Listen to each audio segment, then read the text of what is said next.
Hello everyone, good evening to all, welcome back to our channel academics. आज हम पढ़ने वाले हैं जनरल फार्माकोलॉजी।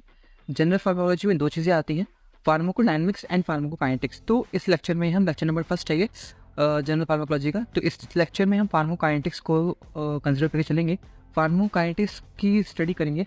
तो फार्माकोकाइनेटिक्स में मेरी चार चीज़ें आती हैं, absorption, distribution, metabolism and excretion. तो इन चार चीज़ों में जितना हो सकेगा उतना कवर करेंगे, क्योंकि लेक्चर बहुत ही लंबा होगा और बहुत सारी चीज़ें समझनी है। फैक्टर अफेक्टिंग हमें एब्जॉर्प्शन का समझना है, और केमिकल कंपोजिशन के थ्रू, जीआईटी के थ्रू जितने भी फैक्टर्स अफेक्टिंग है, डिस्ट्रीब्यूशन पार्ट को समझना है, एंड कॉन्सेप्ट ऑफ बायोएबिलिटी को देखेंगे कि ये बहुत इंपॉर्टेंट होगा। और कुछ इंपॉर्टेंट पॉइंट्स है पॉइजनिंग को लेकर, वो भी बहुत इंपॉर्टेंट है, उसको भी हम कंसिडर करके चलेंगे, ठीक है ना। तो चलिए स्टार्ट करते हैं इसकी इंट्रोडक्शन से। इंट्रोडक्शन में सबसे पहले फार्माकोकाइनेटिक्स होता क्या है। Pharmacokinetics a division of pharmacology. Pharmacology मैंने बताया कि दो चीज़ें इसमें आती हैं, dynamics, pharmacodynamics and pharmacokinetics. Okay, तो फार्माकोकाइनेटिक्स क्या है, डिवीजन है फार्माकोलॉजी का। इसका मतलब होता है what body eaters to the drug. मतलब कि जब हमने ड्रग एडमिनिस्टर की, हमने बॉडी में ड्रग एडमिनिस्टर की, तो बॉडी कैसे इंटरेक्ट कर रही है उसके अकॉर्डिंग ना। मतलब pharmacokinetics is term that refers the study of how the body interacts with the administered substance such as drug. हमने ड्रग एडमिनिस्टर की, ड्रग एडमिनिस्टर करने के बाद बॉडी कैसे उसकी इंटरेक्ट कर रही है, उसको हम स्टडी करते हैं फार्माकोकाइनेटिक्स में। फार्माकोकाइनेटिक्स में मेनली चार चीज़ें आती हैं। It involves absorption, distribution, biotransformation known as metabolism and then excretion. Okay, चार चीज़ें आती हैं, बायो ट्रांसफॉर्मेशन, मेटाबॉलिज्म जिसे कहते हैं, एक्सक्रीशन, डिस्ट्रीब्यूशन एंड एब्जॉर्प्शन। तो सबसे पहले हम एब्जॉर्प्शन को कंसिडर करेंगे, देन इसके बाद डिस्ट्रीब्यूशन को, देन मेटाबॉलिज्म, देन एक्सक्रीशन। कोई भी अगर हम प्रोसीजर कर रहे हैं, जब हम एडमिनिस्टर करते हैं, मान लो मैं पेशेंट हूँ, मुझे किस हेडेक के लिए क्या चाहिए, मेडिसिन चाहिए, तो मैं टेबलेट फॉर्म में मेडिसिन लूँगा, ठीक है ना। पहले उसका एब्जॉर्प्शन होगा, देन डिस्ट्रीब्यूशन होगा, देन उसका मेटाबॉलिज्म होगा। मेटाबॉलिज्म मेनली कौन करता है, लीवर करता है। मेटाबॉलिज्म कौन करता है, लीवर मेनली करता है, उसका मेटाबॉलिज्म होगा। देन एक्सक्रीशन होगा, एक्सक्रीशन को करता है किडनी करेगा, एक्सक्रीशन क्या करेगा, किडनी करेगा। ओके, तो मेरी चार चीज़ें होंगी। जब कोई भी पेशेंट है टैबलेट कंज्यूम करता है, तो एब्जॉर्प्शन होता है, फिर डिस्ट्रीब्यूशन होता है, देन मेटाबॉलिज्म होता है, देन एक्सक्रीशन होता है। ये चार प्रोसेस हमारी बॉडी के अंदर चलती है। बॉडी ऐसे ही एज इट इज ड्रग के साथ इंटरेक्ट करती है। ओके, इस चीज़ को हम समझेंगे फार्माकोकाइनेटिक्स में। तो मेनली एक डायग्राम दिया था जिसको समझाने के लिए, मतलब पूरे फार्माकोकाइनेटिक्स प्रोसेस को, मतलब एब्जॉर्प्शन को, डिस्ट्रीब्यूशन को और मेटाबॉलिज्म एंड देन एक्सक्रीशन को समझाने के लिए क्रिएटिंग में एक डायग्राम दिया गया है। इसमें सारी चीज़ें हैं, absorption, distribution, excretion and then biotransformation. तो ये थोड़ा सा टिपिकल है कि हाँ कैसे काम कर रहा है पूरा फार्माकोकाइनेटिक्स का प्रोसीजर हमारे बॉडी में। तो इस चीज़ को मैं क्लैरिफाई करूँगा बहुत ही ईजी डायग्राम के थ्रू। तो चलिए समझते हैं। ये डायग्राम है जिसके थ्रू हम समझेंगे कि हाँ फार्माकोकाइनेटिक्स की process absorption, distribution, metabolism and excretion body के अंदर कैसे हो रही है। Suppose that I am patient and I am taking tablets. Okay, this is a tablet और अ ड्रग। ओके, ये जो ड्रग है हमारी, वो स्टमक के अंदर जाएगी वाया ओसोफेगस। माउथ से हमने लिया, माउथ के थ्रू, देन ओसोफेगस के थ्रू, एसोफेगस के थ्रू स्टमक में हमारी ड्रग पहुंची। ओके, स्टमक में हमारी ड्रग पहुंची। देन कुछ ड्रग्स हैं जो भी हमारी इंटेस्टाइन प्रेजेंट है, इंटेस्टाइन तक पहुंची। मतलब कौन सी ड्रग यहाँ तक पहुंचेंगी, जिसका एब्जॉर्प्शन स्टमक में नहीं होगा, वही ड्रग वहाँ पे इंटेस्टाइन में पहुंचेगी, इंटेस्टाइन में ड्रग पहुंची। तो जो भी हमारा एब्जॉर्प्शन प्रोसेस है, ठीक है ना, जो भी हमारा एब्जॉर्प्शन प्रोसेस है वो दो जगह से होता है। मतलब कि एब्जॉर्प्शन ड्रग का कहाँ से होगा, स्टमक के थ्रू भी होगा एंड देन इंटेस्टाइन के थ्रू भी होगा। और जो भी एब्जॉर्प्शन है इसकी स्टमक के थ्रू हो रहा है, देन इंटेस्टाइन के थ्रू हो रहा है। और जो हमारी ड्रग है वो कहाँ जा रही है, ब्लड वेसल्स के अंदर जा रही है, इन the form of free drug, okay, in the form of free drug. एक मिनट में लिख देता हूँ, फ्री ड्रग। ओके, तो एब्जॉर्प्शन कहाँ से हो रहा है, स्टमक के थ्रू हो रहा है, इंटेस्टाइन के थ्रू हो रहा है। और दोनों का एब्जॉर्प्शन कहाँ हो रहा है, ब्लड वेसल्स के अंदर हो रहा है। मतलब जो ट्रांसफर है ड्रग का, अगर ड्रग का ट्रांसफर कहाँ हो रहा है, ब्लड वेसल्स के अंदर जा रहा है। दी जो रेड लाइन की लाइन है उसे हम ब्लड वेसल्स मान लेते हैं, दिस ब्लड वेसल्स। मतलब ड्रग का एब्जॉर्प्शन कहाँ हुआ, स्टमक से, इंटेस्टाइन से हुआ, फ्री ड्रग के फॉर्म में ब्लड वेसल्स में हो गया। अब ब्लड वेसल्स के थ्रू डिस्ट्रीब्यूशन की प्रोसेस चलेगी। एक चीज़ और, जो स्टमक के थ्रू भी एब्जॉर्प्शन होता है, अगर ड्रग की टाइप की बात करें तो एसिडिक ड्रग भी आती है और बेसिक ड्रग भी आती है, ठीक है ना। एसिडिक ड्रग भी आती है, बेसिक ड्रग भी आती है। जो एसिडिक ड्रग होती है है ना, जो एसिडिक ड्रग होती है उसका एब्जॉर्प्शन कहाँ से होता है, स्टमक के अंदर से होता है। और जो बेसिक ड्रग होती है उसका एब्जॉर्प्शन कहाँ से होता है, इंटेस्टाइन के थ्रू होता है। मतलब एसिडिक ड्रग क्या है, एसिडिक एनवायरमेंट स्टमक में रहता है, तो एसिडिक का जो भी एब्जॉर्प्शन होगा वो स्टमक के थ्रू होगा, एंड बेसिक ड्रग का जो एब्जॉर्प्शन होगा वो इंटेस्टाइन के थ्रू होगा। तो ड्रग कहाँ जा रही है, हमारे ब्लड वेसल्स में आ रही है। अब ब्लड वेसल्स के आगे क्या चलेगा, मतलब एब्जॉर्प्शन की प्रोसेस अंडर हो चुकी है, मतलब क्या हो चुका है, एडीएमई का जो एब्जॉर्प्शन प्रोसेस है वो यहाँ पे हो चुका है। अब नेक्स्ट क्या था हमारा, डिस्ट्रीब्यूशन।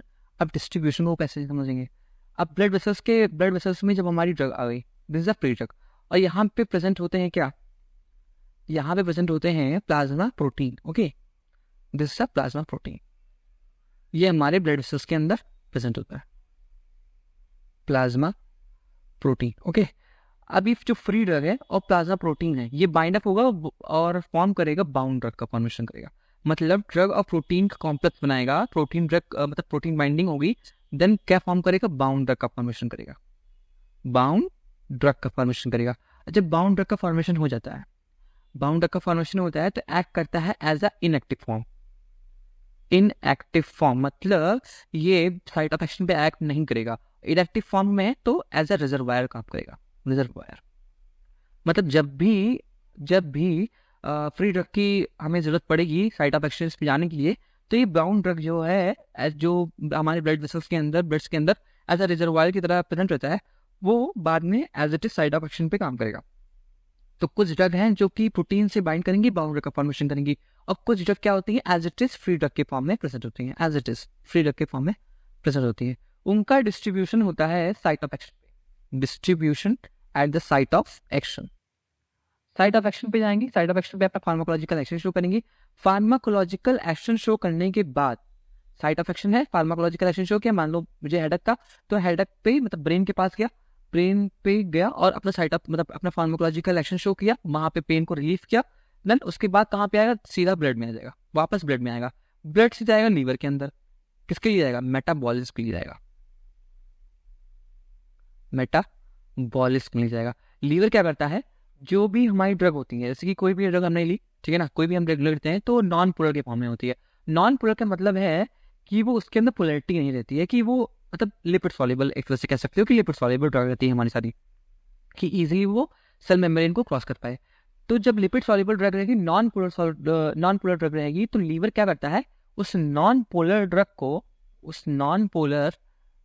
क्या चेंज करता है, पोलर फॉर्म में चेंज करता है, पोलर ड्रग के फॉर्म में चेंज करता है, जिससे वो इजीली एक्सक्रीट आउट हो जाए किडनी के थ्रू इजीली एक्सक्रीट आउट हो जाए। तो सारी प्रोसेस है, यहाँ पे एब्जॉर्प्शन भी हो रहा है, डिस्ट्रीब्यूशन भी हो रहा है, देन मेटाबॉलिज्म भी हो रहा है यहाँ पे, एंड देन एक्सक्रीशन की प्रोसेस चल रही, सारी प्रोसेस हो गई। एडीएमई में हमें क्या पढ़ा था कि एब्जॉर्प्शन है, first is absorption, second is distribution, third is excretion, and fourth is biotransformation. Third biotransformation है, फोर्थ एक्सक्रीशन होता है। तो ये सारी चीज़ें हमने इस फिगर के थ्रू पढ़ी है, जो कि सिस्टमैटिक डायग्राम हमें क्रिएटिव में दिया था। इस चीज़ को समझाने के लिए उसी को मैंने इस फिगर के थ्रू समझाया है। ऐसा क्लियर? ओके, नेक्स्ट हम पढ़ेंगे ड्रग एब्जॉर्प्शन का प्रोसेस, कि ड्रग एब्जॉर्प्शन कैसे होता है, उस चीज़ को समझेंगे। ओके, तो ड्रग एब्जॉर्प्शन के पहले कुछ जनरल प्रोसीजर हमने लिखे हैं, जो हमने इस फिगर के थ्रू समझाया है ना, तो वही चीज़ हमारे यहाँ पे जनरल मैकेनिज्म के फॉर्म में, वर्ड्स के फॉर्म में लिखी है। That is non polar drug has been taken in the form of tablet absorb from stomach as well as intestine on blood vessels. मतलब मैंने क्या होता है, स्टमक क्या एब्जॉर्ब करेगा, एसिडिक ड्रग, और इंटेस्टाइन के थ्रू क्या होगा, बेसिक ड्रग। ठीक, देन उसके बाद जब एब्जॉर्प्शन हो गया था, एब्जॉर्प्शन कहाँ पे होता है, ब्लड वेसल्स के अंदर हो गया था, मैंने बताया, ठीक है, वहाँ पे वो बाउंड ड्रग फॉर्मेशन करता है। देन इस सारी चीज़ें मैंने करता दी हैं। उसके बाद डिस्ट्रीब्यूशन अगर एट साइट ऑफ एक्शन आपका फार्माकोलॉजिकल एक्शन शो करेगा। Then after showing its again is comes to blood vessels, मैंने बताया कि जो साइट ऑफ एक्शन से वापस ब्लड वेसल्स आता है, देन लीवर के अंदर जाता है, go in liver for biotransformation, मतलब metabolism, then excrete out by kidney. ये सारी चीज़ें मैंने कहाँ बताई है, इस चीज़ में मैं क्लियर कर दी है। अगर नहीं समझ में आता है वापस वीडियो देखिए, आपको समझ में आ जाएगा। ओके, देन कुछ नोट्स पे पॉइंट लिखे हैं, जो भी हमने पढ़े हैं, वो सारे पॉइंट्स में एग्जैक्टली लिखे हुए हैं। जो मैंने यहाँ चीज़ें बताई हैं वो यहाँ चीज़ें लिखी हुई हैं, ठीक, इसको आप पढ़ सकते हैं। ओके, तो नेक्स्ट हम चलेंगे ड्रग एब्जॉर्प्शन पे, जो हमने एडीएमई पढ़ा है ना, एब्जॉर्प्शन, डिस्ट्रीब्यूशन, मेटाबॉलिज्म, एक्सक्रीशन, वो सारी चीज़ें अलग अलग करके हमने पढ़ना है। ठीक, अब बात आती है ड्रग एब्जॉर्प्शन की, movement of drug from its site of administration into a systemic circulation. यहाँ पे सिस्टमिक लिख लो। सिस्टमिक सर्कुलेशन का मतलब होता है कि ब्लड्स में आ गया, मतलब सर्कुलेशन बॉडी में कौन करता है, ब्लड करता है, तो वही होगा हमारा सिस्टमिक सर्कुलेशन। मतलब ड्रग का मूवमेंट कहाँ से हो रहा है, साइट ऑफ एडमिनिस्ट्रेशन से। हमने यहाँ पे ड्रग ली थी, साइट ऑफ एडमिनिस्ट्रेशन हमारा ये हो गया, this is the site of administration, और यहाँ पे ही सिस्टमिक सर्कुलेशन में आ रहा है, तो इसका डिस्ट्रीब्यूशन हो गया। ठीक, for example a drug has to cross biological membrane that is plasma और सेल मेम्ब्रेन। यहाँ पे हमने बात की प्लाज्मा और सेल मेम्ब्रेन की, कि जो भी एब्जॉर्प्शन है, जो भी ड्रग मॉलिक्यूल है, वो किसको क्रॉस करेंगे, biological membrane that is plasma और सेल मेम्ब्रेन को क्रॉस करेंगे। इसकी प्लाज्मा मेम्ब्रेन है हमारी, this is the plasma membrane. तो अगर हमारे पास दो टाइप की ड्रग थी, that is polar and non polar drugs. हमने नॉन पोलर ड्रग्स का एक एग्जांपल लिया था। तो नॉन पोलर ड्रग्स क्या है, लिपिड सॉल्युबल होती हैं, फैट सॉल्युबल होती हैं, तो इजीली क्रॉस कर जाती हैं इस प्लाज्मा मेम्ब्रेन को, इजीली क्रॉस कर जाएंगी, ठीक है ना।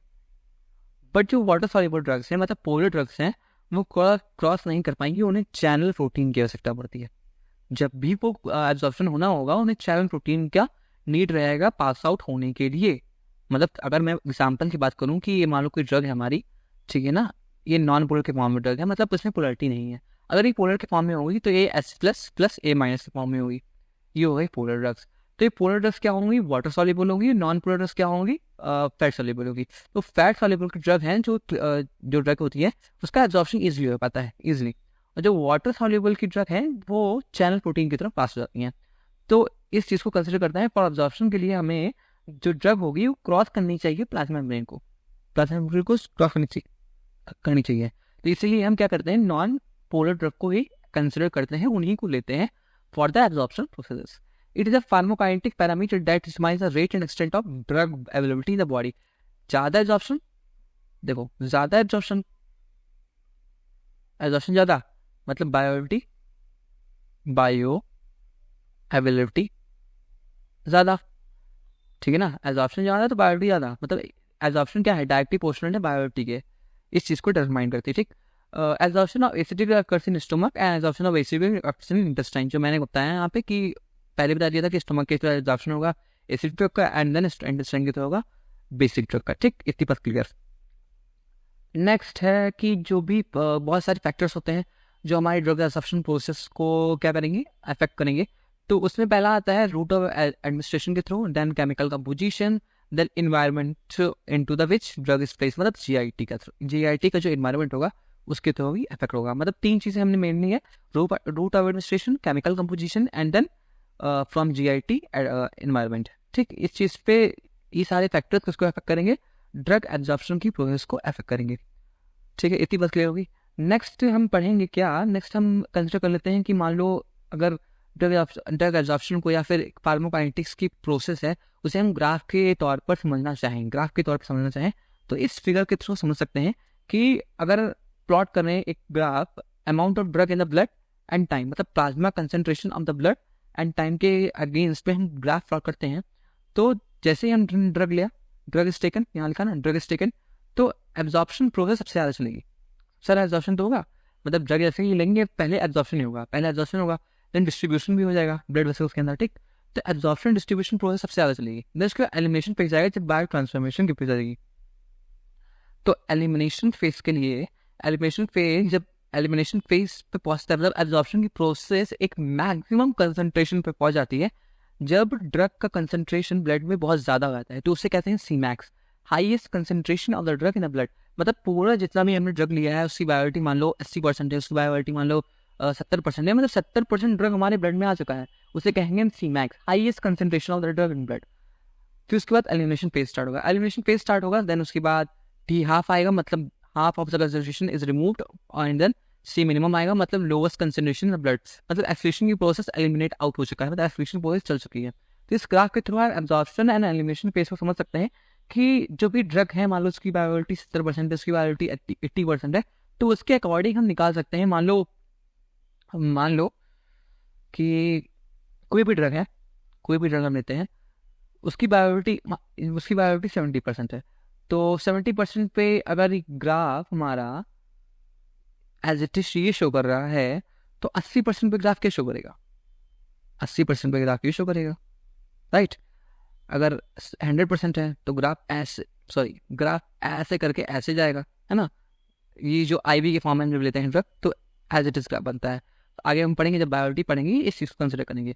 मतलब क्या है, जो हम ग्राफ प्लॉट करते हैं फार्माकोकाइनेटिक्स का एब्जॉर्प्शन एलिमिनेशन के फेस में, मतलब एक तरफ हम लेते हैं amount of drug in blood, मतलब plasma concentration of the blood, and time के अकॉर्डिंग हम जब ग्राफ प्लॉट करते हैं तो हमें सारी चीज़ें क्लियर हो जाती हैं कि इसकी बायोलॉजी कैसे डिफर कर रही है, तो ग्राफ कैसे कैसे डिफर करेगा। ओके, इस चीज़ को हम आगे बायोलॉजी में हम पढ़ेंगे।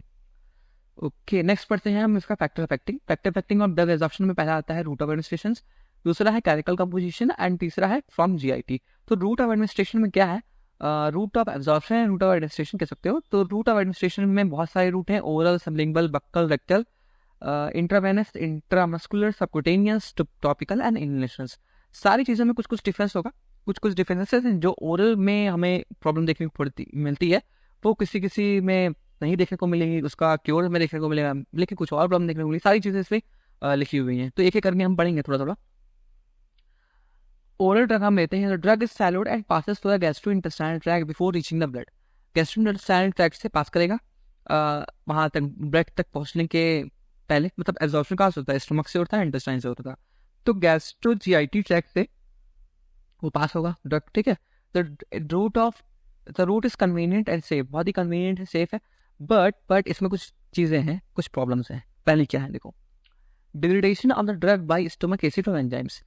ये फर्स्ट, मतलब जो ये स्टमक एसिड है और जो एंजाइम प्रेजेंट है वो ड्रग का डिग्रेडेशन भी कर सकते हैं, ये पहली प्रॉब्लम है।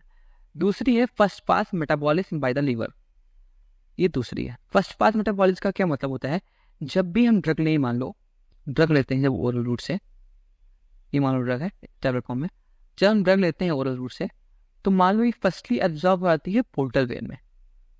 इफ, यहाँ पे इफ लिखते हैं, if first absorb in portal vein, first absorb in portal vein, अगर फर्स्ट एब्जॉर्ब आती है पोर्टल वेन में, तो पोर्टल वेन क्या करती है कि जीआईटी में इंटेस्टाइन के बजाय वो सीधा जाती है लीवर के अंदर। पोर्टल वेन में अगर ड्रग एब्जॉर्ब हो गई है, तो ड्रग एब्जॉर्ब अगर पोर्टल वेन में हुई है तो कहाँ पोर्टल वेन कहाँ खुलती है सबसे ज़्यादा, सबसे पहले जाके लीवर में खुलती है। पोर्टल वेन सबसे पहले कहाँ जाती है, लीवर के अंदर जाती है। लीवर क्या करेगा, मेटाबोलाइज करेगा, किसका, ड्रग का मेटाबोलाइज करेगा, मतलब ड्रग का मेटाबॉलिज्म प्रोसेस चलेगा। मतलब इसे कहते हैं फर्स्ट पास मेटाबॉलिज्म, मतलब ड्रग आई नहीं, एब्जॉर्ब होगी पोर्टल वेन में, पोर्टल वेन में एब्जॉर्ब होने, ब्लड वेसल्स में एब्जॉर्ब होने के पहले ही कहाँ चली गई, लीवर के अंदर चली गई। लीवर के अंदर क्या हुआ, मेटाबॉलिज्म हो गया, मेटाबॉलिज्म के बाद डिस्ट्रीब्यूशन हो गया, डिस्ट्रीब्यूशन या एक्सक्रीशन कह सकते हो।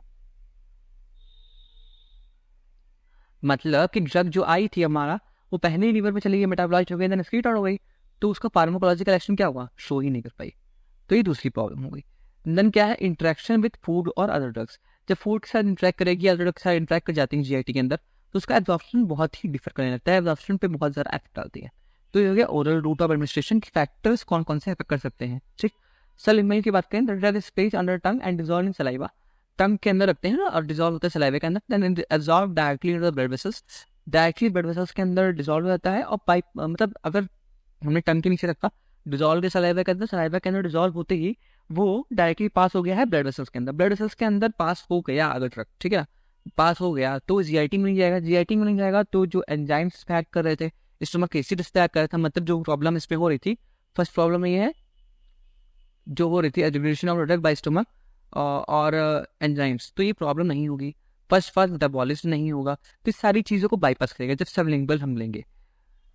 But this route is faster and more efficient but it may be cause irritation, मतलब इरिटेशन भी कॉज कर सकता है, मतलब फास्ट है, मोर एफिशिएंट है, जितनी प्रॉब्लम्स ओरल में हो रही थी वो सारी देखने को नहीं मिलेंगी, बट थोड़ा सा इरिटेशन भी कॉज कर सकती है। सबलिंगुअल की बात हो गई। बक्कल क्या है, सेम एज सबलिंगुअल, बस इसमें क्या करते हैं, जो सबलिंगुअल में था उसमें क्या कर रहे थे, प्लेस कर रहे थे ड्रग को टंग के नीचे, बट इसमें बक्कल में क्या करते हैं, चीक एंड गम के बीच में हम ड्रग को प्लेस करते हैं। Drug is placed with cheek and gum and dissolve in saliva, बाकी सारी वजह सेम है, बाईपास करेगी सब उसको, जितनी प्रॉब्लम्स ओरल में हमें देखने को मिली थी। रेक्टल की बात करें, रेक्टल में हम क्या करते हैं कि रेक्टल में हमने पढ़ा होगा डोज फॉर्म में सपोजिटरीज की फॉर्म में ड्रग हमारी आती है, तो सपोजिटरीज की फॉर्म में जब रेक्टल में क्या करते हैं, इंसर्ट करते हैं रेक्टम में as a suppositories and then absorb into the blood vessels, वो डायरेक्टली ब्लड वेसल्स के अंदर एब्जॉर्ब होती है, और फिर उसके बाद क्या करता है, जितनी भी प्रॉब्लम हमें ओरल में देखने को मिली थी, मतलब बाईपास करेगा किस चीज़ को, degradation of drug by stomachs, first fast metabolism, then interaction with food और अदर ड्रग्स, इन सबको बाईपास करेगा जहाँ हम रेक्टल से लेंगे। सारी चीज़ें क्लियर। Next is intravenous. जब इंट्रावेनस लेते हैं तो इसमें एब्जॉर्प्शन का कोई फंडा ही नहीं है, डायरेक्टली कहाँ जाती है ड्रग, हमारी ब्लड वेसल्स के अंदर जाती है, डायरेक्ट ना एक्शन शो करती है। ठीक, क्लियर। इंट्रामस्कुलर, दो टाइप्स की इंजेक्शन हमें पड़ी है, इंट्रावेनस एंड इंट्रामस्कुलर। तो इंट्रावेनस इंट्रामस्कुलर का मतलब क्या है? इंट्रावेनस कहाँ दे रहे हैं हम? डायरेक्टली ब्लड वेसल्स के अंदर दे रहे हैं। इंट्रामस्कुलर कहाँ दे रहे हैं? इंजेक्ट कर रहे हैं मसल्स के अंदर। तो where it forms a depot that slowly release into the blood. जब हमें बहुत ही कह सकते हैं कि बहुत ही हाई एफिनिटी की ड्रग लेनी होती है कि वो ज़्यादा टॉक्सिसिटी कॉज कर सकता है या फिर कुछ चीज़ें कॉज करता है, पेन कॉज कर सकता है, तो इसे हम आईएम के फॉर्म में देते हैं, मतलब जहाँ पे स्लोली रिलीज हो, है स्लोली रिलीज हो ड्रग का, तो वहाँ पे इंट्रामस्कुलर देते हैं। This route is slower but longer lasting than intravenous. मतलब इंट्रा जो स्लोली रिलीज होता है ड्रग का, बट इंट्रावेनस से लॉन्गर लास्टिंग, मतलब बहुत टाइम तक हमारे एक्शन शो करते रहेगी। It may cause a pain और damage to the muscles tissue. ठीक, इतनी बात क्लियर है। सबक्यूटेनियस की बात आती है, the drug is injected under the skin, under skin इसको इंजेक्ट करते हैं, where it forms a depot that slowly release into the blood, similar to intramuscular but it may cause a less pain और damage to the tissues. Similar है IM के थ्रू, IM के ऐसा, but इसमें लेस पेन होता है और डैमेज टू द टिश्यू भी कम होता है। हम बता रही टॉपिकल की, टॉपिकल क्या होता है? ओवर द स्किन हम अप्लाई करते हैं as a cream, as a gel, as a passive form में, ठीक है ना, एज अ पैसिव फॉर्म में। It is then absorbed of local blood vessels, जो कि हमारी local blood vessels over the कह रहा हूँ अंडर द स्किन रहती है, उसके अंदर ही एब्जॉर्ब होती है, मतलब लिम्फेटिक वेसल्स यहाँ पे लिखा है। It is then absorb into the local blood vessels और लिम्फेटिक वेसल्स, लिम्फेटिक वेसल और लोकल ब्लड वेसल्स के अंदर ही एब्जॉर्प्शन इसका हो जाता है और लोकली और एक्ट कर सकती है बिना एब्जॉर्ब किए भी। तो this route is useful for treating skin conditions और delivering drug that have systemic effects through transdermal patches. मतलब क्या है इसमें, इसको चीज को समझेंगे कि ओके, टॉपिकल में क्या है कि टॉपिकल में हम ओवर द स्किन अप्लाई कर रहे हैं as a cream, gel and patch के फॉर्म में, ठीक है, ऑइंटमेंट्स के फॉर्म में, ठीक है। और ये कहाँ एब्जॉर्ब हो रहा है? लोकल ब्लड वेसल्स और लिम्फेटिक वेसल्स में काम हो रहा है। अब पैच की बात आती है। अगर पैच की बात आए तो पैच क्या होता है कि पैच के फॉर्म में रहता है, मतलब एज ए स्ट्रिप के फॉर्म में रहता है और इसके अंदर ड्रग्स भरी हुई होती है। ये हो गया पैच हमारा। जब भी हमें कोई प्रॉब्लम होती है, पैच के फॉर्म में जब भी कोई ड्रग दी जाती है, तो ये जो पैच है हमारा, इसको स्टिक कर देते हैं ओवर द स्किन, स्टिक कर देते हैं ओवर द स्किन। तो जब स्टिक कर देते हैं तो इसका धीरे धीरे एब्जॉर्प्शन, धीरे धीरे जो ड्रग्स इसके ड्रग के मॉलिक्यूल्स हैं यहाँ से एब्जॉर्ब शुरू करते हैं। कहाँ पे? लोकल ब्लड वेसल्स जहाँ पे रहती हैं स्किन में, लोकल ब्लड वेसल्स वहाँ पे एब्जॉर्ब करना स्टार्ट करते हैं और अपना एक्शन शो कर देते हैं। अगर इस टाइप की जब भी हम ड्रग लेते हैं, इस टाइप का जब भी हम रूट अपनाते हैं, तो इसे हम कहते हैं novel doses form, novel doses form कहते हैं। जब भी हम हमारा टैबलेट के फॉर्म में ले रहे हैं या फिर सबलिंगुअल ले रहे हैं, बक्कल ले रहे हैं, तो उन सबको कहते हैं कन्वेंशनल। अगर हम पैचेस के फॉर्म में ले रहे हैं, मतलब उसका डोजेस फॉर्म चेंज कर दे रहे हैं उसकी इफेक्टिवनेस को बढ़ाने के लिए, तो उसकी कहते हैं नोवेल डोजेस फॉर्म। इसको आगे आप पढ़ेंगे बहुत ही डिटेल में। इनिशियल क्या है? Initial drug is wetted in a gas, vapour, aerosol और पाउडर। जब भी हम अस्थमा पेशेंट को देखते होंगे ना, जो स्प्रे लेते हैं हाथ में, स्प्रे लेते हैं ना हाथ में, वो स्प्रे कर लेते हैं गैस के फॉर्म में ही। ड्रग जो साल्बुटामॉल रहती है गैस के फॉर्म में ही उनके अंदर जाती है, रेस्पिरेटरी सिस्टम में आती है। रेस्पिरेटरी सिस्टम में कहाँ एक्ट करती है? वो ब्रोंकोडायलेटर की तरह एक्ट करती है रेस्पिरेटरी सिस्टम में, और जो भी हमारे ब्रोंकियल्स मसल होती हैं, ट्रैकियल मसल होती है, उनमें डायलेटेशन कॉज करती हैं, मतलब कॉन्स्ट्रिक्शन नहीं होने के डायलेटेशन कॉज करती हैं। ये अस्थमा में हमने पढ़ा है, इसको देखना हो अस्थमा का पार्ट। अस्थमा बहुत डिटेल में है ब्रोंकोडायलेटर्स के बारे में, कैसे कैसे काम करती है अस्थमा में, क्या कंडीशंस होती हैं, सारी चीज़ें हमने पढ़ रखी है। वो आप देख सकते हैं, डिस्क्रिप्शन में लिंक हम दे देंगे, ठीक है ना, वहाँ से पढ़ सकते हैं। तो इनहेशनल में क्या है कि इनहेशनल में हम गैस के फॉर्म में ड्रग लेते हैं, वो सीधा जाके हमारे रेस्पिरेटरी सिस्टम में एक्ट करती है एज अ गैस के फॉर्म में और अपना एफेक्ट शो करती है, ठीक है। इस चीज़ को हम इनिशियल में देखते हैं, मतलब इसमें भी थोड़ा सा जो भी हम बायोटिक की बात करें तो ज़्यादा होती है ओरल से। ये सारी चीज़ें होंगी क्या रूट ऑफ एडमिनिस्ट्रेशन के बेसिस पे हमने फैक्टर इफेक्टिंग पढ़ा ड्रग एब्जॉर्प्शन का।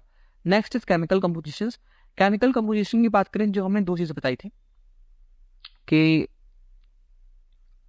थी कि वाटर सॉल्युबल ड्रग है, वाटर सॉल्युबल ड्रग है, और फैट सॉल्युबल ड्रग है, फैट सॉल्युबल ड्रग है। दो टाइप की ड्रग है, वाटर सॉल्युबल ड्रग और fat soluble drug, water soluble and fat soluble. तो वाटर सॉल्युबल ड्रग क्या होंगी? तो वो वाटर सॉल्युबल ड्रग हमने बात की थी, वाटर सॉल्युबल ड्रग अब बहुत ज़्यादा है, अगर बहुत ज़्यादा वाटर सॉल्युबल है तो पास आउट नहीं हो पाती है लिपिड मेम्ब्रेन से, हमारे जो भी हमारी सेल मेम्ब्रेन है, प्लाज्मा मेम्ब्रेन है, उससे पास आउट नहीं हो पाती वाटर सॉल्युबल ड्रग। और बहुत ज़्यादा फैट सॉल्युबल है तो एक्वस मीडियम में सॉल्युबल नहीं हो पाती है। मतलब अगर जो वाटर सॉल्युबल और फैट सॉल्युबल की बात करें तो दोनों में एक बैलेंस प्रोवाइड करते हैं हम, कि मतलब उसकी हाइड्रोफिलिसिटी भी ज़्यादा हो, हाइड्रोफिलिसिटी भी एक मिनिमम अमाउंट में हो, बैलेंस्ड फॉर्म में हो, और लाइपोफिलिसिटी भी एक बैलेंस फॉर्म में हो, कि उसका जो एब्जॉर्प्शन है, डिस्ट्रीब्यूशन है थ्रू द बॉडी, वो बहुत ही अच्छी तरीके से हो सके। मतलब यहाँ पे लिखा है कि वहाँ पे ये सारी चीज़ तो वही लिखी है जो मैंने बताई कि वाटर सॉल्युबल ड्रग कैसे काम कर सकती है, फैट सॉल्युबल ड्रग कैसे एब्जॉर्ब हो सकती है, क्या क्या कर सकती है, सारी चीज़ें मैंने बता दी हैं। बट यहाँ पे हमने पढ़ा कि most drugs have a balance between hydrophilicity और lipophilicity that allows them to be adequately absorbed and distributed throughout the body। मतलब दोनों के बीच में हम बैलेंस प्रोवाइड करते हैं, मतलब उसका हाइड्रोफिलिसिटी और जो लाइपोफिलिसिटी, मतलब लिपिड सॉल्युबल और वाटर सॉल्युबल के बीच में हम एक बैलेंस प्रोवाइड करते हैं, जिससे अब्जॉर्प्शन डिस्ट्रीब्यूशन बहुत ही अच्छे तरीके से हो सके। यह है केमिकल कंपोजिशन के बेस पे factors affecting of drug absorption. Next आता है कि हम फ्रॉम जीआईटी, मतलब उसका एनवायरमेंट, जीआईटी का जो एनवायरमेंट रहेगा उसके बेस पे हम उसको पढ़ेंगे। ठीक है, पहला आता है एक्वस सॉल्युबिलिटी। एक्वस सॉल्युबिलिटी का मतलब क्या है कि सॉल्युबिलिटी अगर ड्रग की ज़्यादा है, अगर मान लो ये ड्रग पार्टिकल्स हैं कोई, ये किसी भी सॉल्वेंट के उसमें आते ही, अटैच में आते ही डिसइंटीग्रेट स्टार्ट होते हैं, डिसइंटीग्रेट करना स्टार्ट इजीली हो जाते हैं। जैसे डिस्प्लेन आपने देखो, पानी डाल दे उसके बाद अपने आप डिसइंटीग्रेट, तो उसकी सॉल्युबिलिटी बहुत ज़्यादा है। ड्रग हमने लिया, दिस इज अ ड्रग, और सॉल्वेंट में अटैच होते ही, सॉल्वेंट के इंटरेक्ट में आते ही वो सॉल्युबलाइज हो जाए, मतलब स्मॉलर पार्टिकल्स में आ जाए इजीली, सॉल्युबलाइज हो जाए इजीली। तो सॉल्युबिलिटी अगर ज़्यादा है किसी भी ड्रग की, सॉल्युबिलिटी अगर ज़्यादा है, मतलब वो आपके जीआईटी फ्लूइड में आते ही आराम से डिसइंटीग्रेट हो जाए, तो उसका एब्जॉर्प्शन भी अपने आप बढ़ जाएगा, राइट। तो एब्जॉर्प्शन एंजाइटी कोशनल सॉल्युबिलिटी, द एब्जॉर्प्शन ज़्यादा, एब्जॉर्प्शन तभी ज़्यादा है जब उसकी सॉल्युबिलिटी ज़्यादा है, सॉल्युबिलिटी ज़्यादा है, एब्जॉर्प्शन ज़्यादा है। अगर सॉल्युबिलिटी कम हो जाती है तो एब्जॉर्प्शन भी अल्टीमेटली कम हो जाएगा। ठीक है, इतनी बात हुई। अगर हमें इनर्ट सबस्टेंस की बात करें, जो भी हम ड्रग सबस्टेंस बनाने, ड्रग को बनाने के लिए हम यूज़ करते हैं, like lactose, sucrose, starch, calcium, इन सब का यूज़ करते हैं, तो ये भी एब्जॉर्प्शन की प्रोसेस को ही अफेक्ट करते हैं। जैसे पीसीएम टैबलेट की बात करें, यहाँ एग्जाम्पल हमने लिया है, PCM tablet lactose and sucrose are added for packaging improvement purposes.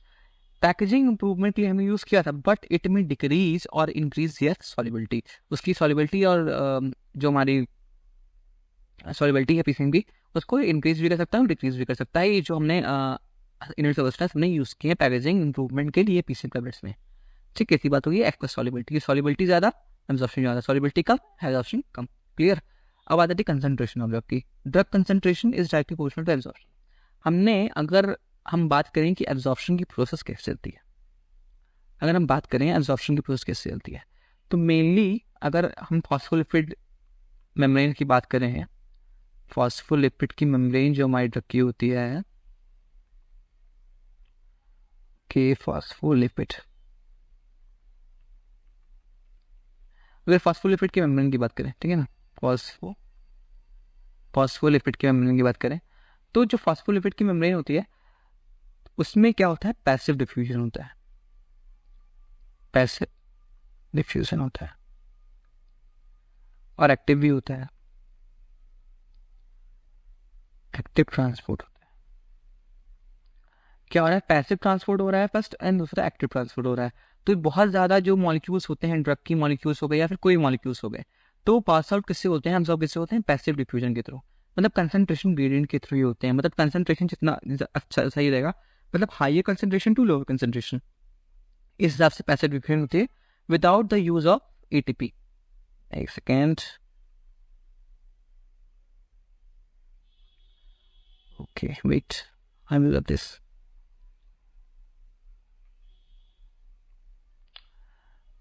पहली चीज़ अपने बताई कि पैसिव डिफ्यूजन होता है, पैसिव ट्रांसपोर्ट कर सकते हो,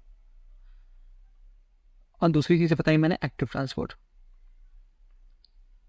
ओके, तो जो पैसिव ट्रांसपोर्ट होता है वो कंसंट्रेशन ग्रेडियंट के थ्रू ही होता है, कंसंट्रेशन ग्रेडियंट के थ्रू ही किसी भी ड्रग का एब्जॉर्प्शन होता है without the use of ATP, without the use of ATP. Okay, without the use of ATP. तो कंसंट्रेशन अगर हम मैक्सिमम रखें, ड्रग कंसंट्रेशन बहुत ही इफेक्ट करता है। ड्रग कंसंट्रेशन अगर ज़्यादा है, मतलब हाइयर से जब भी मूवमेंट होता है पैसिव फील्ड में तो हाइयर से लोअर की तरफ होता है। तो ड्रग कंसंट्रेशन अगर हाइयर होगा यहाँ पे तो तभी तो मूवमेंट होगा यहाँ पे लोअर की तरफ। मतलब जो प्लाज्मा मेम्ब्रेन है, प्लाज्मा मेम्ब्रेन वहाँ से एब्जॉर्प्शन तभी होगा जब उसका ड्रग कंसंट्रेशन बहुत ही ज़्यादा होगा। ड्रग कंसंट्रेशन ज़्यादा होगा तभी वो लोअर की तरफ मूव करेगा। मतलब drug concentration is directly proportional to absorption. अगर ड्रग कंसंट्रेशन ज़्यादा, एब्जॉर्प्शन ज़्यादा। अगर ड्रग कंसंट्रेशन कम, एब्जॉर्प्शन कम। तो ये हो गया कंसंट्रेशन ऑफ ड्रग के according factors affecting of drug absorption. Next है हमारा लिपिड सॉल्युबिलिटी। लिपिड सॉल्युबिलिटी का मतलब क्या है? अगर हम प्लाज्मा मेम्ब्रेन की बात करें, प्लाज्मा मेम्ब्रेन की बात करें, this is the plasma membrane, okay, I will draw it, this is the plasma membrane, okay, this is the plasma membrane, okay. तो अगर प्लाज्मा मेम्ब्रेन की बात करें तो ये फॉस्फोलिपिड की बनी होती है, फॉस्फोलिपिड की मिलकी हुई बनी होती है। फॉस्फोलिपिड का मतलब क्या है? फॉस्फोलिपिड की बाई लेयर होती है, कह सकते हो फॉस्फोलिपिड की बाई लेयर होती है। मतलब फॉस्फोलिपिड की बनी है, मतलब लिपिड की बनी है, लिपिड की बनी है। अगर ड्रग की लिपिड सॉल्युबिलिटी कम हो गई, मान लो ड्रग की लिपिड सॉल्युबिलिटी बहुत कम है, तो इस मेम्ब्रेन को पास आउट इजीली नहीं कर पाएगी। बट ड्रग की लिपिड सॉल्युबिलिटी बहुत ज़्यादा है, मान लो ड्रग की लिपिड सॉल्युबिलिटी बहुत कम है, बहुत ज़्यादा है, तो ये इजीली आराम से पास आउट हो पाएगी। तो इसका मतलब होता है कि ड्रग जो भी हमारी वो लिपिड सॉल्युबल है, अगर तो उसका एब्जॉर्प्शन बहुत ज़्यादा होगा। मतलब लिपिड सॉल्युबल ड्रग है तो उसका एब्जॉर्प्शन ज़्यादा, लिपिड सॉल्युबल नहीं है तो उसका एब्जॉर्प्शन नहीं होगा। Because membrane are lipid in nature, जो मैंने यहाँ पे बताया, ये यहाँ बताया। But extremely lipid soluble drugs, example acyclovir, are not soluble enough to cross water layer that are present at the adjacent side of the plasma membrane। मतलब बहुत ज़्यादा एक्सट्रीमली लिपिड सॉल्युबल है, मतलब वो वाटर सॉल्युबल है ही नहीं। मैंने बताया ना भी, वहाँ पे एक जो बैलेंस है हाइड्रोफिलिसिटी और लाइकोफिलिसिटी में, वो बैलेंस बना के हम ड्रग को डिज़ाइन करते हैं। अगर बहुत ज़्यादा लिपिड सॉल्युबल है, जैसे कि एसाइक्लोवीर का एग्जांपल ले रहे हैं यहाँ पे, बहुत ज़्यादा लिपिड सॉल्युबल है तो वो वाटर लेयर को पास नहीं कर पाएगी, जो एक्वस मीडियम होगा वो पास नहीं कर पाएगी। तो मतलब बैलेंस बना के चलना है, मतलब लिपिड सॉल्युबल हो, लिपिड इन नेचर हो, बट उसमें इतना भी लिपिड इन नेचर ना हो कि वो जो एक्वस मीडियम है उसको पास आउट ना कर पाए। मतलब दोनों में बैलेंस बनाए रखना है, जो केमिकल कंपोजिशन में मैंने पढ़ा था, दोनों में बैलेंस बनाए रखना ही बहुत ही ज़रूरी है ड्रग को डिजाइन करने में। ठीक, ये आ गया लिपिड सॉल्युबिलिटी पे। अब बात करते हैं सरफेस एरिया। सरफेस एरिया ज़्यादा, मतलब अगर ड्रग एब्जॉर्प्शन हमें कराना है, मान लो इतना सरफेस एरिया है तो ड्रग एब्जॉर्प्शन इतने में ही तो होगा। अगर मान लो इतना सरफेस एरिया है तो ड्रग एब्जॉर्प्शन इतना भी होगा। तो सरफेस एरिया ज़्यादा और ड्रग एब्जॉर्प्शन ज़्यादा, मतलब बिलाई इंक्रीजेस एरिया ऑफ एब्जॉर्प्शन। अगर हम उसकी बात करें, इंटेस्टाइन की बात करें, इंटेस्टाइन में एब्जॉर्प्शन हो रहा है, तो इंटेस्टाइन में एब्जॉर्प्शन कैसे होता है? इंटेस्टाइन में बिलाई प्रेजेंट होते हैं, मतलब villi is the hair like structure present in the intestine. Intestine के इनर वॉल पे हेयर लाइक स्ट्रक्चर बहुत सारे प्रेजेंट होते हैं, जो सरफेस एरिया को इंक्रीज करते हैं। इससे एब्जॉर्प्शन का जो सरफेस एरिया है वो अल्टीमेटली इंक्रीज कर जाता है, इसके से एब्जॉर्प्शन अल्टीमेटली बढ़ जाता है। मतलब सरफेस एरिया ज़्यादा, एब्जॉर्प्शन ज़्यादा, सरफेस एरिया कम, एब्जॉर्प्शन कम। ठीक, motility of GRT, peristalsis movement of stomachs can increase the absorption processes. Peristalsis movement कहाँ होती है? देखो, पेरिस्टाल्सिस मूवमेंट ओसिफैगस में भी होती है, पेरिस्टाल्सिस मूवमेंट हमारे कह सकते हो कि स्टोमक के अंदर भी होती है।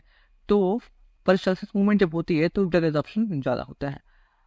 अगर बात करें एज अ सब्सटेंस, जो भी जीआईटी में प्रेजेंस है, फूड डिलीज एब्जॉर्प्शन, जैसे iron absorption increases presence of vitamin C. अगर विटामिन सी हमारी बॉडी में प्रेजेंट है तो आयरन एब्जॉर्प्शन जो रहेगा वो ज़्यादा हो जाएगा। ये एज एट एग्जाम्पल मान रखो, एग्जाम्पल हमने चूज़ किया है कि कैसे क्या होगा।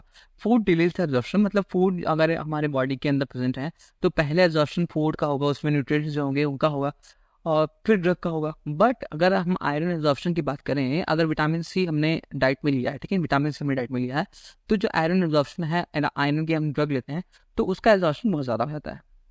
सम drugs takes in empty stomach and some after food. अगर एम्प्टी स्टमक का एग्जाम्पल लें तो हम जितनी भी पेक्टोप्रोजोल्स या फिर लेवोप्रोजोल्स, 10 पर मिलीमीटर है, तो उसको हम लेते हैं एम्प्टी स्टमक में, वो ज़्यादा एक्टिव रहती है एम्प्टी स्टमक में। और कुछ ड्रग्स को डॉक्टर बोलते हैं कि हाँ आफ्टर फूड लीजिए, आप खाना खा लीजिए तब उसको लीजिए, है ना। तो इस हिसाब से बहुत ज़्यादा फैक्टर्स इफेक्ट होता है एब्जॉर्प्शन का। नेक्स्ट है आयनाइजेशन का।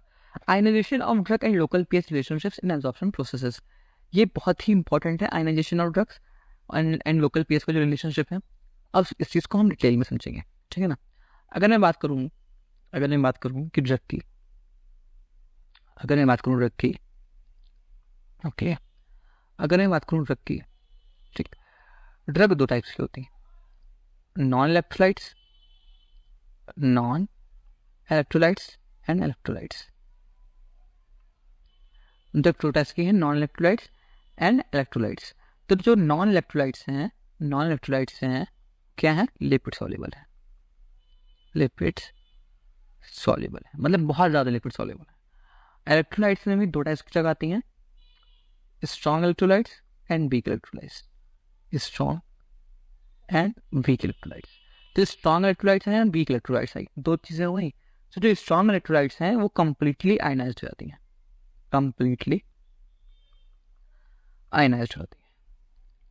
ठीक। और जो वीक इलेक्ट्रोलाइट्स हैं, इसका जो आयनाइजेशन है वो डिपेंड करता है किस पे, डिपेंड ऑन पीएच, ठीक है ना। जैसा पीएच वैसा आयनाइजेशन, ठीक है, जैसा पीएच वैसा आयनाइजेशन। तो मोस्टली जो ड्रग्स रहती हैं हमारी, मतलब जीआईटी में क्या है हमारे, पीएच ही है, पीएच होता है ना, एचसीएल रिलीज होता है तो पीएच है। तो पीएच जो मोस्टली जो ड्रग्स होती हैं हमारी, जो मोस्टली ड्रग्स होती हैं वो वीक इलेक्ट्रोलाइट्स होती हैं। मतलब वीक इलेक्ट्रोलाइट्स की बात करें, मान लो ये ड्रग है, ये जब आयनाइज होगी तो किसके फॉर्म में आएगी, H++ A- के फॉर्म में आएगी, H++ A- के फॉर्म में आएगी ना। अगर हम बात करें ड्रग की वीक इलेक्ट्रोलाइट्स बात करें तो HA है, HA से ड्रग मान रहे हैं हम, ठीक है ना, अनआयनाइज्ड ड्रग मान रहे हैं, मतलब वो आयनाइजेशन नहीं हुआ है, इसे हम मान रहे हैं, मान लो अनआयनाइज्ड ड्रग मान रहे हैं, और इसे मान रहे हैं क्या, आयनाइज्ड ड्रग्स। पीएच में आने के बाद ये आयनाइज हो गया, मतलब अनआयनाइज्ड ड्रग्स आयनाइज की फॉर्म में चेंज हो गई। तो बॉडी क्या एब्जॉर्ब करती है हमारी, आयनाइज्ड ड्रग तो एब्जॉर्ब नहीं करती है ना, बॉडी एब्जॉर्ब करती है खाली अनआयनाइज्ड ड्रग को, मतलब वो आयनाइजेशन फॉर्म में तो रहेगा ही ना। अगर हमने वीक इलेक्ट्रोलाइट्स ली है, इलेक्ट्रोलाइट्स की बात करें कि इलेक्ट्रोलाइट्स में आता है strong and weak electrolytes. Strong वाली क्या होगी, कंप्लीटली आयनाइज्ड होगी, एंड वीक वाली आयनाइजेशन डिपेंड्स ऑन पीएच के अकॉर्डिंग होती है। जीआईटी में क्या होता है, पीएच होता है, एचसीएल रिलीज होता है ना, उसका कुछ पीएच होगा, सर्टेन पीएच होगा, राइट। तो जो भी हमारी वीक इलेक्ट्रोलाइट्स की ड्रग होंगी तो अनआयनाइज्ड फॉर्म में रहेंगी, मतलब एचए के फॉर्म में रहेंगी, ठीक है ना। वो पीएच के अकॉर्डिंग में आते ही H+ और A- के चेंज जाएंगे, देन आयनाइज्ड फॉर्म में जाएंगे। आयनाइज्ड फॉर्म में आते ही ये जाएंगी एक्स्ट्रा अपना एक्सेस शो करने, मतलब ड्रग जो भी है हमारी, जो भी है वो अनआयनाइज्ड फॉर्म में रहेंगी, तभी एब्जॉर्ब होंगी। बॉडी जो होती है वो एब्जॉर्ब करती है अनआयनाइज्ड ड्रग को, नॉट अ आयनाइज्ड ड्रग। इस चीज़ को हमने क्लियर करने के लिए जो हमारा आयनाइजेशन और लोकल पीएच रिलेशनशिप था ना, तो इस चीज़ को समझाने के लिए था मेनली कि आयनाइजेशन किस पे डिपेंड है। अगर वीक इलेक्ट्रोलाइट्स की ड्रग हम मोस्टली लेते हैं, तो वीक इलेक्ट्रोलाइट्स की ड्रग है, तो आयनाइजेशन किस पे डिपेंड है, पीएच पे डिपेंड है। पीएच क्या है, जीआईटी में जो भी हमारे पीएच से सर्टेन पीएच होगा, तो जो आयनाइज्ड ड्रग होंगे हम लेते हैं वो आयनाइज्ड फॉर्म में चेंज होती है, तो बॉडी क्या ऑब्जर्व करती है, आयनाइज्ड ड्रग को ऑब्जर्व करती है, देन उसे आयनाइज्ड फॉर्म में चेंज करती है, देन उसका अपना एक्शन शो करती है, ठीक है। इस चीज़ को क्लियर करना था। अगर मैं बात करूँ कि एसिडिक ड्रग है या बेसिक ड्रग है, मान लो हम लेते हैं इलेक्ट्रोलाइट्स में, स्ट्रॉन्ग ले लिया हमने, वीक ले लिया, वीक इलेक्ट्रोलाइट्स लिया, स्ट्रॉन्ग इलेक्ट्रोलाइट्स लिया। तो जो हमारा वीक एसिड ड्रग होती है, तो वो ज़्यादा एब्जॉर्प्शन शो करती है अकॉर्डिंग टू पीएच। पीएच के अकॉर्डिंग जो वीक एसिडिक ड्रग रहती है, वो ज़्यादा एब्जॉर्प्शन शो करती है, वीक एसिडिक ड्रग हमारी जो रहेगी वो ज़्यादा एब्जॉर्प्शन शो करेगी अकॉर्डिंग टू पीएच। जब हम निकालते हैं पीएच, अगर जब वैल्यू निकालते हैं पीएच इक्वल्स टू PKA है ना, pH equals to PKA, then उसके बाद पीएच आता है इक्वल्स टू लॉग। अगर पीएच की बात करें कि पीएच जो होता है, में सही समझाता है। अगर मैं पीएच की बात करूँ, पीएच का जो फॉर्मूला होता है PKA प्लस लॉग। यहाँ पे लेता हूँ मैं ionized drugs and then HA, ये आयनाइज्ड ड्रग्स ये है अनआयनाइज्ड ड्रग्स। ठीक है, ये होता है फॉर्मूला। ठीक, अगर pH इक्वल्स टू pK है, pH इक्वल्स टू pKa है, तो वैल्यू क्या आएगी? pH equals to log I minus upon HA, ये आएगा ना। अगर हम बात करें कि व्हेन अनआयनाइज्ड ड्रग्स, अगर हम कंसिडर करें कि व्हेन अनआयनाइज्ड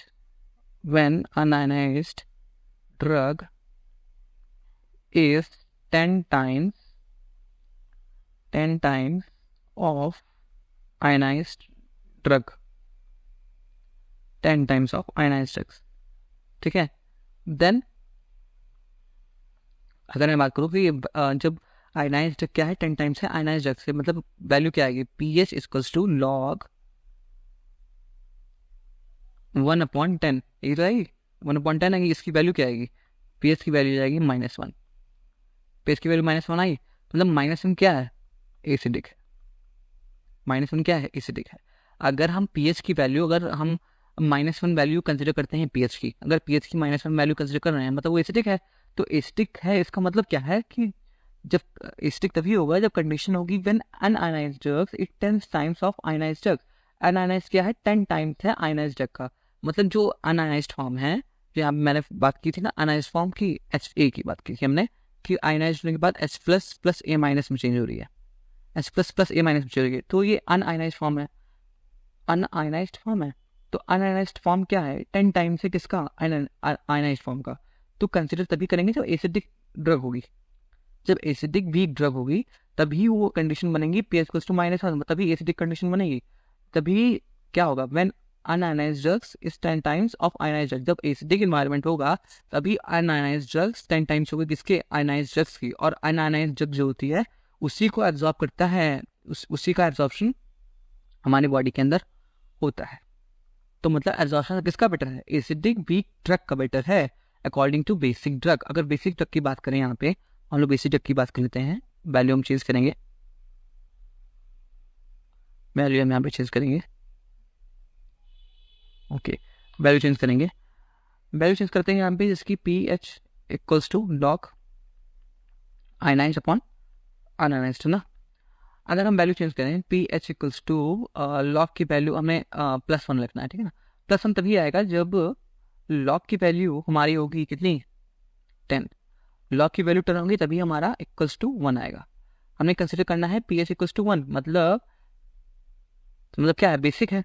1 तभी आएगा जो भी एसिडिक फॉर्म है। बेसिक अगर हम pH स्केल की बात करें, pH की वैल्यू की बात करें, तो यहाँ पे 7 आता है, ठीक है ना। यहाँ 7 आता है, यहाँ पे आता है प्लस के फॉर्म, यहाँ होता है प्लस के फॉर्म में सारा, यहाँ होता है माइनस के फॉर्म में सारा। तो अगर +1 इसको कंसिडर कर रहे हैं, इसको -1 कंसिडर कर रहे हैं, तो तभी तो आएगा बेसिक फॉर्म। +1 क्या है? बेसिक है, प्लस -1 क्या है? एसिडिक है। तो इसको ही कंसिडर करने के लिए हम वैल्यू क्या कर रहे हैं? pH की वैल्यू हम 1 कंसिडर कर रहे हैं, मतलब +1 कंसिडर कर रहे हैं। तो +1 तभी pH आएगा कि जब log की वैल्यू log 10 की वैल्यू 1 होती है। तो log 10 की वैल्यू कब आएगी? जब pH इक्वल्स टू log 10/1 रखेंगे, मतलब कि ionized drug is 10 times to unionized drugs, ionized drugs is 10 times to unionized drugs, ionised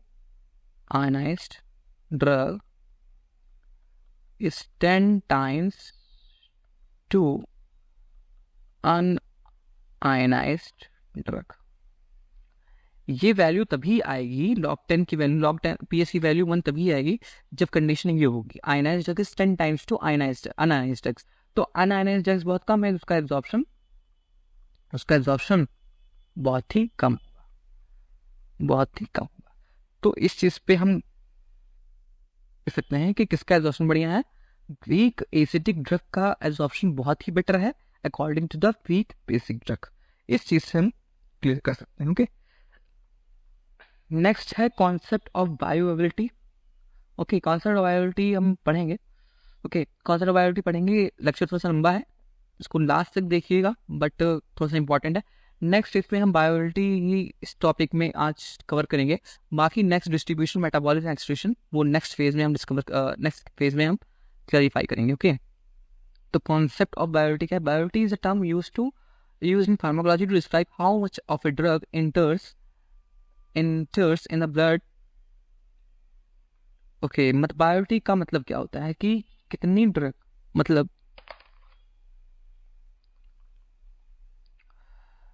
बायोटी का मतलब क्या है, fraction of drug, okay wait, the fraction of drug that reaches into a systemic circulation. The fraction of drug that reaches into a systemic circulation.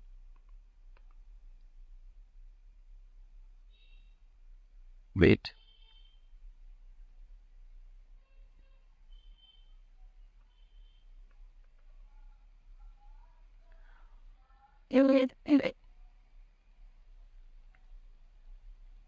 Okay, कुछ problem आ गई है। Okay, इसको भी हम नेक्स्ट लेक्चर में डिस्कवर करेंगे। Okay, concept of priority को हम नेक्स्ट लेक्चर में हम पढ़ाएंगे, ठीक है ना। वो भी टाइम बहुत ज़्यादा हो गया, तो इसको हम नेक्स्ट लेक्चर में क्लैरिफाई कर देंगे क्या चीज़ें हैं। बाकी जिसको PDF नोट्स डाउनलोड करनी है वो डाउनलोड कर सकता है, किससे, टेलीग्राम से डाउनलोड कर सकता है, और साइट्स भी है उसको भी देख सकते हैं, वहाँ पे बहुत सारी चीज़ें आपको जानने को मिलेंगी। तो नेक्स्ट लेक्चर में हम पढ़ेंगे क्या, डिस्ट्रीब्यूशन, मेटाबॉलिज्म, एक्सक्रीशन, एंड जो हमारा कॉन्सेप्ट ऑफ बायोरिटी बचा है उसको भी हम क्लैरिफाई करेंगे, ठीक है। बाकी जिसने टेलीग्राम चैनल ज्वाइन नहीं किया है वो ज्वाइन कर सकता है। बाकी इसमें से आपको सारी स्टडी मटेरियल्स मिल जाएंगे, PDF नोट्स से लेकर बुक्स मिल जाएंगी, बाकी क्वेश्चन आंसर्स रेगुलर रहेंगे, बहुत सारी चीज़ें मिलेंगी।